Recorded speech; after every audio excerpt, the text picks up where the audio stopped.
Hi friends, அனைவருக்கும் வணக்கம். நான் Tamilarasan. Welcome to Kovai trader YouTube channel. இந்த வீடியோ பார்க்குறவங்க நம்ம டெலிகிராம் குரூப்பில் இல்லைன்னா கோவை ட்ரேடர் அஃபிஷியல்னு சர்ச் பண்ணி அடைக்கோங்க. அதில் சார்ட் அப்டேட்ஸ் அண்ட் பிகினர் சப்போர்ட்டான ஒரு நியூஸ், ஸ்டாக் அப்டேட்ஸ் இதெல்லாமே இருக்கும். ரொம்ப யூஸ்ஃபுல்லாக இருக்கும். அதே நேரத்தில் பார்த்தீங்கன்னா நீங்கள் ஷேர் மார்க்கெட்டில் சில பங்குகள் தெரியாமல் முதலீடு பண்ணியிருப்பீங்க. அந்த பங்குகள் லாபமும் அடையாமல் நஷ்டமும் அடையாமல் சுற்றிக்கிட்டே இருக்கும்.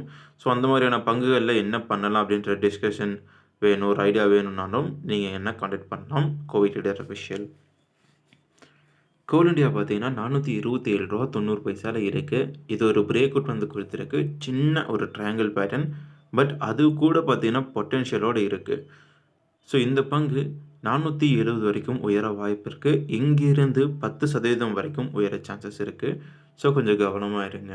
அதே சமயத்தில் பார்த்தீங்கன்னா மந்த்லி சார்ட்டை இப்போ நான் ஓப்பன் பண்ணுறேன். இந்த மந்த்லி சார்ட்டை பார்த்தா தெரியும். 2023 அப்போ பார்க்கும்போது ரூ. 240 ரேஞ்சில் ஒரு பிரேக் அவுட் வந்து நடக்குது இந்த பங்கில். ஓகேவா? ஸோ அந்த ஒரு இடத்துல பிரேக் அவுட்க்கு அப்புறம் கொடுக்குற ரிட்டர்ன்ஸ் பார்த்தீங்கன்னா ரொம்ப பெருசாக இருக்குது. 240லேருந்து ரூ. 540 வரைக்கும் உயர்ந்துச்சு இந்த கோல் இண்டியா ஷேர்ஸ். ஓகேங்களா? ஸோ அப்படி போய் என்ன ஆச்சு அப்படின்னு பார்த்தோம்னா, அதோடைய ஒரு ஆல் டைம் ஹையை கடந்து ரொம்ப தூரம் இந்த பங்குனால ட்ரேட் ஆக முடியல. காரணம் 449 அப்படிங்கிறது 2015 வந்த ஒரு ஹை. அந்த ஹையை பார்த்தீங்க அப்படின்னா கிராஸ் பண்ணி ரொம்ப தூரம் சக்ஸஸ் ஆக முடியல இந்த பங்குனால.